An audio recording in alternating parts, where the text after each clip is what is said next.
#1 player on E-League-Elec. I know that might not mean a lot to you casual fans, but that is actually super impressive, especially considering the region he came from, the birthplace of StarCraft esports. Korea. Did indeed. Now, of course, that basically means that he's been incredibly consistent in League-Elec records. All those online tournaments, even off the offline tournaments. And he has been crushing it, getting big wins against big names. Nightshade is going to be our first map here. How do you feel about this one in TVP? I actually quite like it as a Terran player.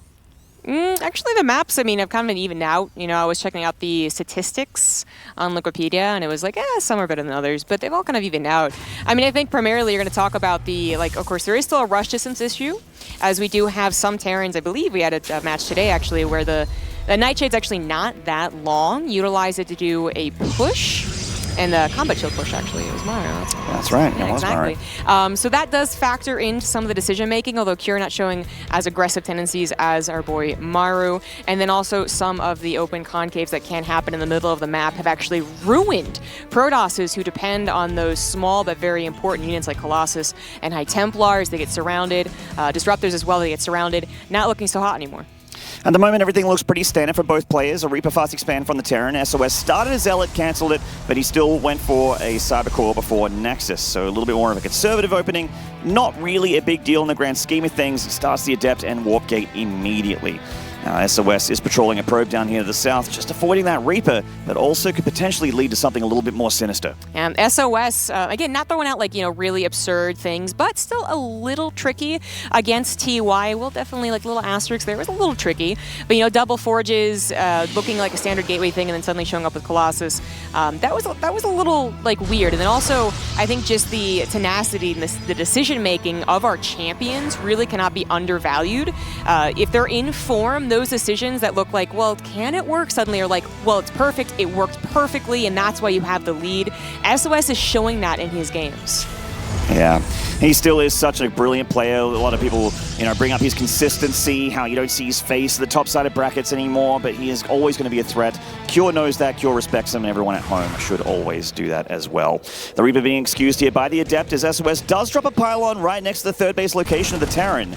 So the Twilight Count's gone up back at home. This looks like a blink opening from SOS. You know, this was actually the map that TY lost to SOS with the thing I just talked about. Yeah. I just remembered that, but it was the flipped sides for each player. But finds the pylon, which could have been used very annoyingly. I mean, it usually doesn't provide that much pressure, but seeing the pylon perhaps giving him a little bit of like, well, you could warp in one at a time, and suddenly just really surprised me. I'm not going to let that happen, actually very safely going for a bunker.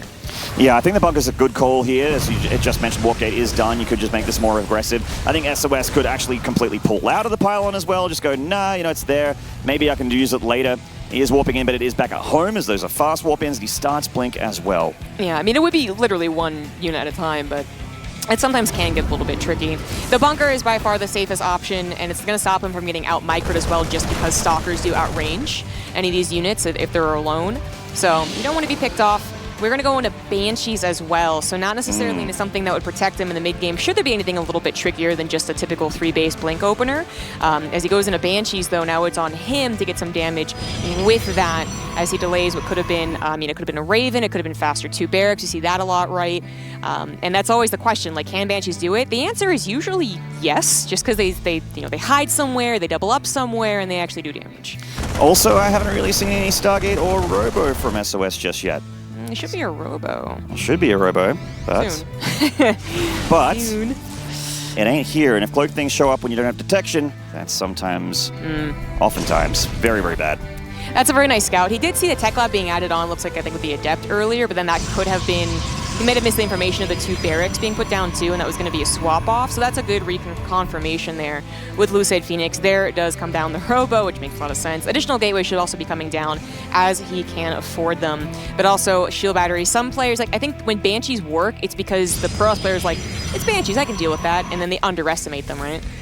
Yeah, the Banshee is one of those units that's very stylistic. There's not a ton of Terrans out there at this level that like to use them in this matchup, but they certainly can just find damage if you don't respect them. Shield battery's going up for SOS as well, so that also really shuts down Banshees. The Banshee does a little bit more damage than the shields of the Probe, but it takes a long time. That is That's a charge lot attack here. Yeah, there's no forges coming down, guys, but lots of gateways instead.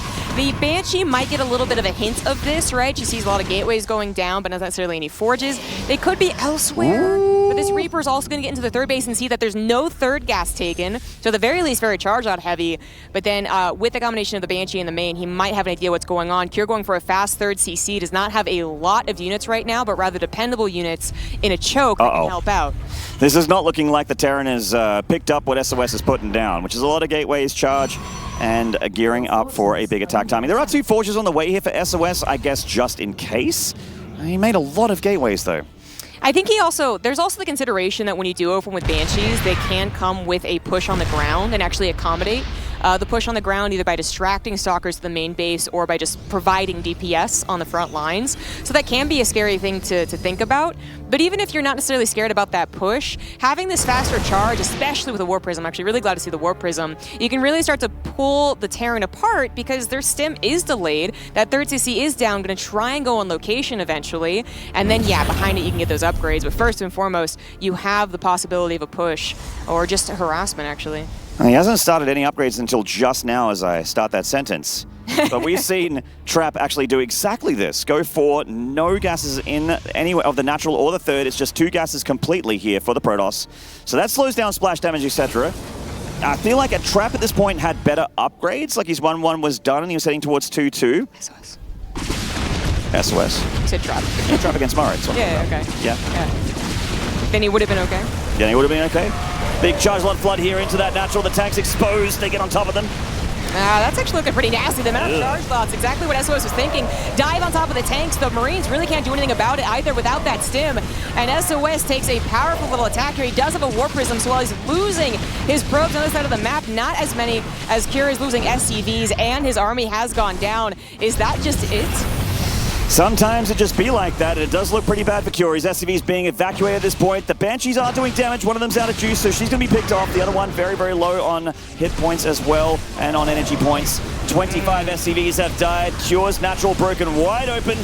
SOS running all over him here with those charge lots. Yeah, this seemed like a very good idea from SOS. That's kind of what I was talking about. Like, yeah, you could definitely break that tank. There's no stim.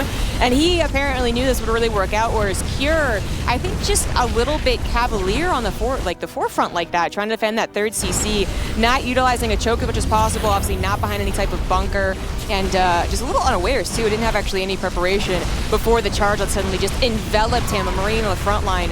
Seeing that warping could have been a big difference. So much for those upgrades. So much for those upgrades, and I think so much for Cure. He is holding on, but I don't see a comeback here. I do like the Widowmine drop. That is something.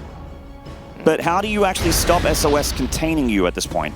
I don't know if you do, and SOS might just be following up with those Colossus we saw he used against TUI here, which Kira would really have no answer about. Like, he doesn't even have that high of a Marauder count. The Widowmines are not really going to get that comeback damage he was perhaps hoping for. You get to, like, yeah, he had a faster third CC than some other builds that Terrans have, I guess, but this is just a tremendous amount of damage. He not only had his SCVs killed, he had 2 orbitals lifted and is all holed up in his main.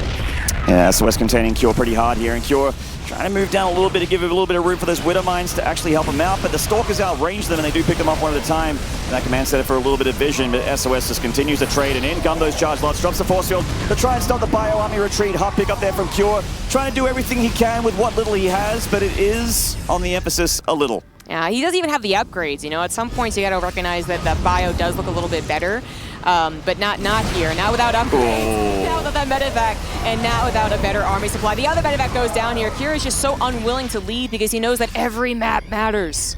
Yeah, I mean, I don't fault him for it whatsoever, as SOS tightens his chokehold here on Cure. It's being contained on one base while the Protoss enjoys 52 probes worth of mining on 3 bases. GG, SOS bleeds him out for game number 1. Yeah, at some point you also have to consider that you don't want to be thinking about this game forever, you know? Just like cut your losses, get out of the game, get into the next one. I mean, I think I generally like the idea of what Cure does if he is expecting someone to be not as aggressive, to go into the 1-1 and actually wait for him to push and be like, oh, he's not pushing, let me macro even more. But is SOS even really ever that guy? Not really. Oh, man. So a rough game there for Cure. He did kind of get overwhelmed, and the game was kind of over for a few minutes, so it did look a little bit brutal there in the end. You know, SOS playing with his food, but he actually was playing very solidly, respecting Cure there. He's like, I will take up the Colossus, and I will just try and make sure that, you know, I'm not going to style on you here. This is the final best of 3 for me in this round robin. Yeah. I feel like here, there's basically no like hard counters in StarCraft really. Like, there's mechanics that are involved, micro that's involved. Everyone's gotten so darn good at the game, but that just felt like a very good build against what Cure was doing, not just in terms of composition. Again, later stim, lack of Marines, no Widow Mines, tanks having a vulnerability against Zealots, but also just like he just didn't think it was going to come, right? Like he just wasn't like mentally prepared either. So it was unfortunately not that great of a showing from Cure. I know he can do better though. I know he can be that Terran that's just all over the map with like little like groups of ghosts and Vikings controlled individually, and it can be a beautiful thing. But that was not that game. I mean, he's had some nice TVPs in this group so far, but obviously this series starting off a little bit rough for the Terran. SOS on match point already. A well-earned spot there. I think this two-gas style is very, very dangerous for a Terran that makes too many siege tanks. Cure had like 3 or so siege tanks there at that third base with a bunch of bio around them. But when you have a little bit more charge lots than you expect, that's when these tanks kind of just don't do anything, because they're there to get rid of the stalkers, they're there to get rid of the sentries and whatnot.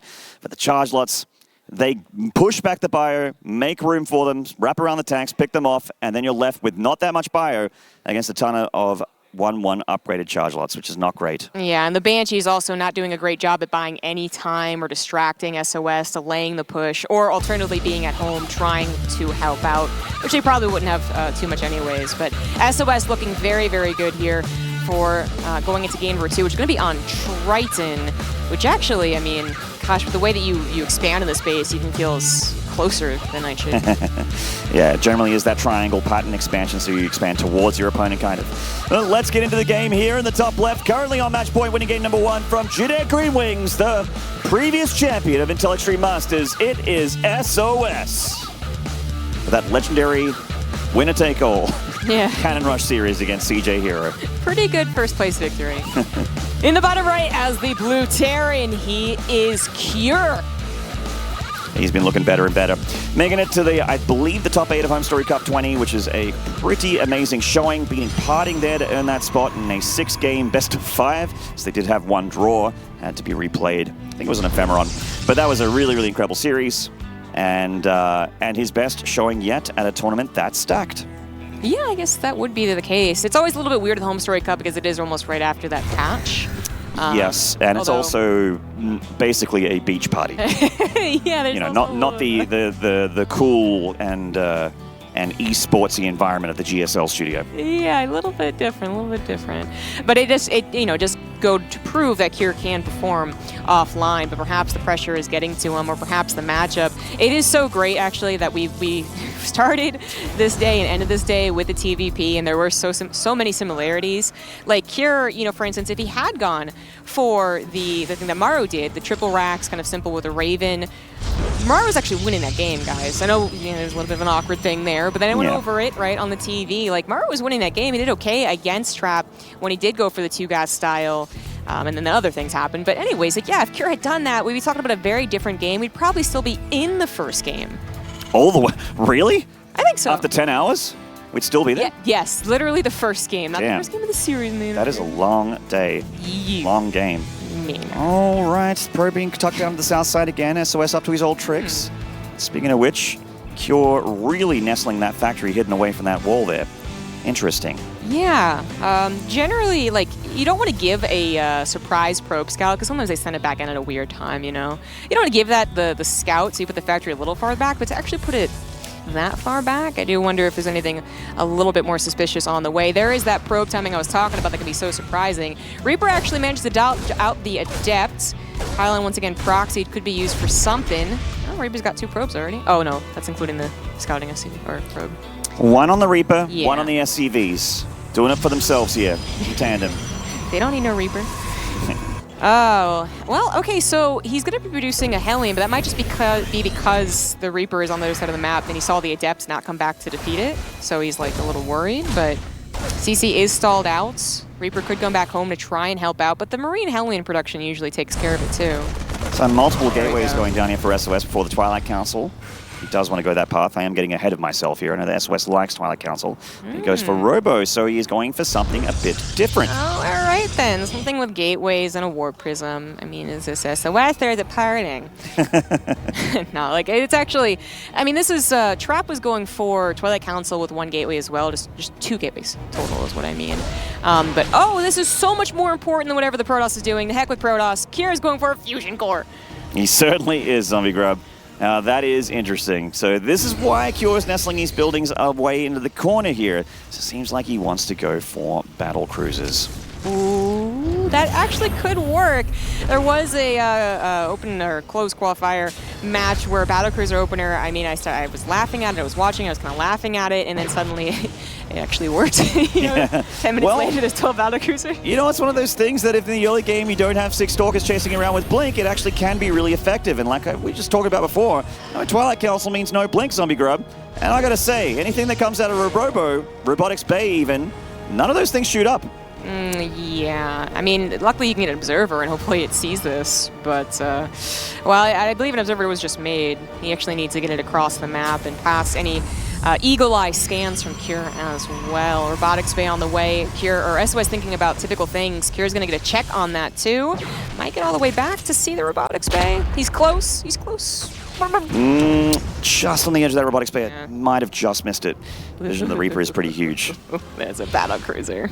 Look at There's that. a battlecruiser, there it is. Ain't it gorgeous? Yeah, he missed that Robotics Bay there. The Vision of the Reaper not quite good enough. He did, SOS is getting that Prison up, and I mean, you know, could go for something memey here. He is getting Prism speed, so potentially Disruptors or Colossus Drop.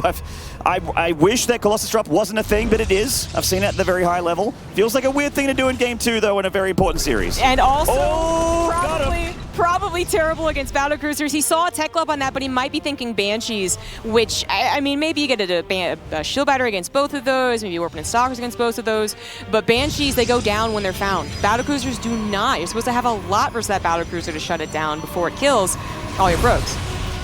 And SOS still continuing with his build here, scratching his head as to what the Terran is up to. Kure's done a great job denying the observers here with his army. BC #1 is about to finish. Tactical jump engines ready to kick in. He's going to go for more battlecruisers as well.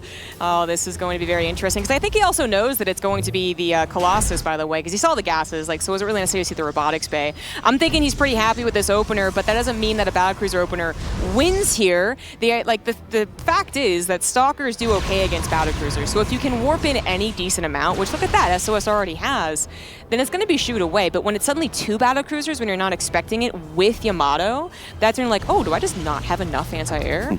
Well, you know what? Without a battlecruiser back at home, this Speed Prism Colossus drop actually looks like it's going to be relatively effective here.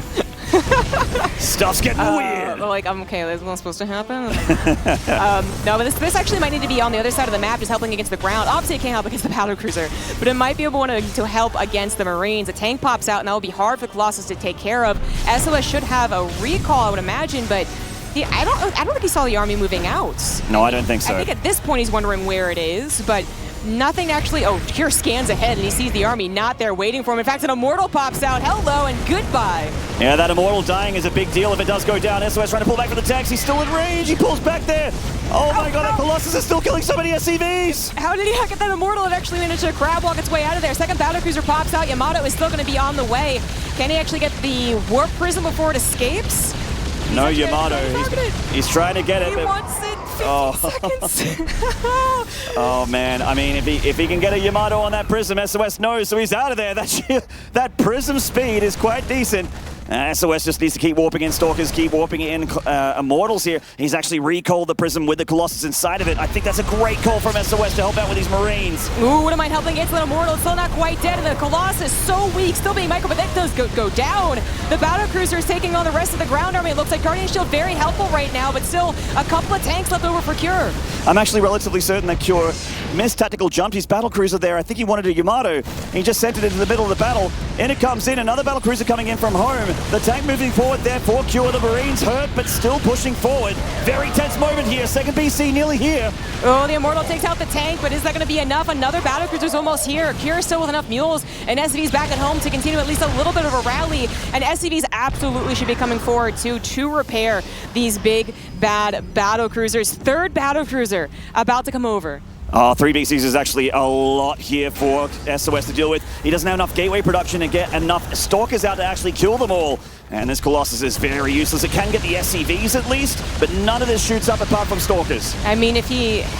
It might be a production issue right now. He is also trying to get charge and +1, perhaps seeing a further game possibility. It could get very weird, but 3 battle cruisers, that is what's so important here. The tank as well being covered by the BCs. SOS needs to get right on top of all of this, but I don't know if he has the firepower, Zombie Grub. I mean, the Colossus can't even really take out the SCVs. Something healing them, but the Colossus can only get so many shots before it's burned down, either by the tanks or by the battle cruisers. Good by third base. Raven is on the way, and anti-armor missile would be huge. SOS is supply blocked. Oh, even if he wanted to, he can't produce anything, and he's losing more pylons than the natural. SOS against the ropes. This weird Terran army actually paying off in droves. And his idea of how to come back is actually to go and kill more of the economy, but Kira's brought so many SCVs to the front line. They're mass repairing the battle cruiser that already has an insanely high armor, and the Stalkers are not piercing through. That front line is gone. These Stalkers not enough. SOS exasperated. Going for the Olo play here with the Colossus, going for SCV, or rather SCV damage there with the Zealots. But these aren't charged lots. They're not super scary, and I'm not sure Cure cares. So many of his Stalkers are actually kind of weak, by the way. They did take damage even though they tried to evacuate at the last second. They're not doing well against the tanks, and there's not enough of them to do well with the battle cruisers. Cure is not going to be taken out 2-0. GG. Fighting back there against his former teammate, taking it to the ace match here in this best of 3. And keep in mind, guys, this map is a big deal. Every single map is a big deal. We're going to have updates on the ticket here. Guys, go check out all the other streams. And we will see who is going to be our top 3 for Group D. Ooh. In fact, our observer just messaged Cure going, check Yamato hotkey, because I'm pretty sure you tactical jumped right on top of a bowl of Stalkers instead of sending out a Yamato. Did he actually do that? Yes, he did. I'm pretty sure I mentioned it during the cast. But yeah, a little bit awkward. Looks like Cyril 1-0 up on TY. I'm paying as close attention to this ticker as you guys are back at home. Hurricane up on Lambo. And we are in the middle of SOS Cure. Yeah, of course the player is not really capable of doing that. They're so focused on the last match and the next match that they are just like, I hope that I win 2-0. That's already not the case. I just hope the series matters enough. I mean, Cyril getting a 2-0 against TY solidifies himself pretty comfortably, regardless of what happens in the others, to advance. There was really only a danger zone for Cyril if he lost 0-2, which doesn't look like it's going to be the case. Yeah. But of course, bracket math is one thing. Zombie Grub and I are here, got a job to do, and that is cast the 3rd game of SOS against Cure. I was going to say, I was feeling a little bit sad for Cure after that first game, but he really not just brought a victory onto the table, he also brought a bit of a meme build. Thank you very much, Cure. Oh boy, okay, last match, guys. Last match of the day. In the bottom right is the red Protoss. He is Jin Air Green Wings, SOS. That he is well spotted, Zombie Grub. And in the top left here with a very weird game 2, but a win is a win. From Dragon Phoenix Gaming, this is Cure. Whew. He's off the back of a very exhausting TVT against TY. Yes, he is. I mean, that was actually, how long was that? An hour? About an hour, yeah. Game 1 was 60 or 70% of it. Yeah. Well, now the question is, so we had one build that was not unorthodox, not like the Battlecruiser build, but one build that was maybe a little like off standard. He could have gone for just the 2 barracks after the 1-1-1. He doesn't. He gets severely punished. You know, that macro did not work out there in game number 1. So game number 2, he brings in a weirder but also far more aggressive build. He wanted to do the push after the Battlecruiser appeared. The Battlecruiser not doing damage initially. You know, like obviously if it gets 6 probes, that's better, but it gets pulled away and it's more about that push. Now the question is for game number 3, what does Cure do? Does he try and go back in a pure macro? Is he like, that aggressive thing works, so I gotta do that again? And if he's now thinking he's like, you know, molded into a type of Terran, is SOS gonna be able to figure him out and actually take game number 3? I mean, it feels so rare to be able to, I've got to fix my language here because I nearly went full Australian and swore. But don't cheese a cheeser, let's say, or don't be weird against the guy that's usually a weirdo. But Cure managed to pull it off. And I think the really clutch moment there was picking off that observer that was getting into his main, seeing it, the ripple, getting the Marine's position and picking it off. getting away with it all. That was absolutely perfect. I mean, the Observer, yes, it's the most common spot to go through there. It can be picked off in a normal game where they're actually just doing, 3cc or something like that. But it can also sometimes go around to the left and through the natural or right, very far to the right. And that could have ruined Cure's plan. SOS with a bit more mental preparation, having his units positioned against the tank push, less so about the battlecruiser, could have been a very, very big deal. But he also maybe didn't have the best build against it. The Colossus drop, I think, killing the SCVs and getting in the middle of the map, starting to burn down those Marines, could have actually been very useful, but just the SCVs going down was not enough. And it does go Cyber Core first, just for safety, but it looks like a very standard build from SOS so far. Twilight Council coming down. This Reaper, though, what is this Stalker doing? Get out there, you got one job, mate. He's going for a second barracks. 2-on-1. Yes. So so the factory is done. That's going to provide a little bit of safety. There's a 2-on-1 in TVZ that I think we all know that is 2 barracks factory starport. Yeah, there's a TVP version, of course, which is the multiple Tech Lab version. Hidden Dark Shrine, crouching Protoss. Yeah, he's been actually putting those pylons a bit aggressively, so Cure scouted the first time, didn't really end up mattering the second time. But this time, it's just straight up hidden in the very far bottom left. A Dark Shrine is hidden. Now, this is actually a little funny because a Widowmine drop scouts the lack of technology or straight up the Dark Shrine if it's in the main in just enough time. But far more importantly, our Terrans, our professional Terrans, not us plebs on ladder, usually are saving a scan around 5 minutes because that is a very common time for a 2-base Protoss, which SOS clearly is. So that is going to be very important, whether he has saved a scan at all, and then whether he can grab a scan on multiple DTs and not just one. And then, later we'll talk about the potential for a charge lot attack with Archons. But for now, how does he defend against those DTs? Really is important for Cure to save up those scans, as you mentioned. Engineering Bay is on the way for Cure. Dark Shrine takes a long time to build, so there is potential for him to have turrets. This feels like the I just don't want to die Engineering Bay, but of course you can also get towards +1, which Terrans want to do at this point. So it sort of, helps you out in both those regards here. But it really does matter. We're actually just waiting with bated breath here on whether or not Cure is going to have scan energy. It goes for the turret. Whoa, really? Yes, immediately turret. Cure is so big-brained. And it's in an anti-DT spot. He saw a Twilight Council, but it wasn't that it. The vision here, he didn't actually get much else, because again, there was no Widowmine drop. He went for the 2-1-1. Oh, he literally saw it. He literally saw the Dark Shrine. When did that happen? I guess the Reaper in the bottom left must have done it at some point. I guess he did. Long day for Marpu. It's okay, Kevin. I mean, the point is he is totally prepared for this. And if he's prepared for the DTs, they don't do any damage, then he also might be considering that follow-up potential. So the next step is getting scouting on that third base, or if it's mass charge lots. So we also should be paying attention to that. But this has not been good for SOS. See if he can make some magic. And two DTs show up. And there's not really any turrets up here in the main. There is scan energy. They're going to get a few SCVs here, surprisingly. Cure does move forward that tank. The tank a little exposed, but he has stim. And that prism's deep. It needs to go to the top left. And he's okay. Yeah, he's okay. And there's enough room there to just chill out, keep all those Marines back, actually, too, which is very annoying if, again, there was an attack on the front lines. But definitely not an attack. SOS got a third Nexus. He's getting a Robo, getting a Forge. Does Cure have any scouting on that? I mean, we missed the Dark Shrine, but he still has those 2 speedy units. So kind of in the range of the missile turret. He still has 2 speedy units to try and check for that follow-up, which I think he hasn't done quite yet. Yeah, the Reaper and the Hellion waiting for their time to shine, waiting for the commander's orders. No one does anything without their commanders say so in StarCraft 2. And he does get that Observer, so picking up Observers is a nice little thing here for Cure. It keeps SOS guessing a little bit on what the Terran is up to, when he's going to move out. Obviously, he knows about the Engineering Bay because there are turrets, and he does see it in the main base. So he knows that there is very likely going to be that +1 attack timing. He's going towards that third base, but he has a Robotics Bay finishing up, so he can go directly into Colossi. An additional tank on the way, not Widowmines. I mean, it is so common to follow up with charge, either aggressively, well, definitely aggressively. Yeah. In this case, he did it defensively. They'll struggle against charge a lot, sure, but they can still help out for certain in a mass battle against those Colossus, which SOS is now headed towards, again, trying to deny as much information from SOS as possible, but I think SOS actually still has a very full idea of what's going on. Yeah, certainly, and with the Colossus, you really can breathe a sigh of relief. You feel so much more comfortable against those bio-heavy pushes, even with tanks. And +1 attack, Blink, all of those make a lot of sense. They really complement the Colossi quite a bit. Cure hasn't gotten that third base just yet. Looks like he's 2-basing a little bit harder here.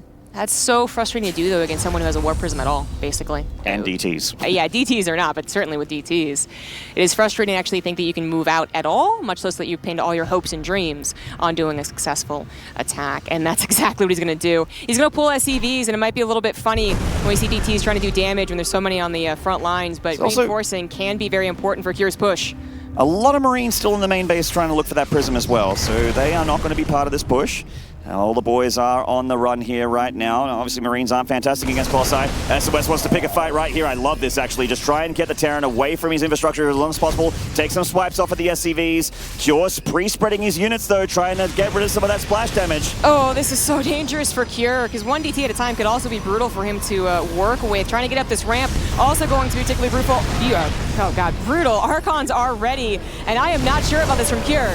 He's got a bit of a concave down here. There's Colossus swiping at the Marines from the back line. The tank's actually doing a lot of damage here against the Archons and the Stalkers. The Colossus getting a little bit low. Big shell there on the North Colossus, but Cure has lost so many Marines. Yeah, he lost most of his buffer for his tanks, and the third tank wasn't even really helping at all on the bottom side. Can he actually rally enough here from his natural? Warp Prism tries to come back in. One DT is going to take away the rest of the economy, or try to at least. Cure actually going to head a different direction from that third and try maybe to get on top of some production.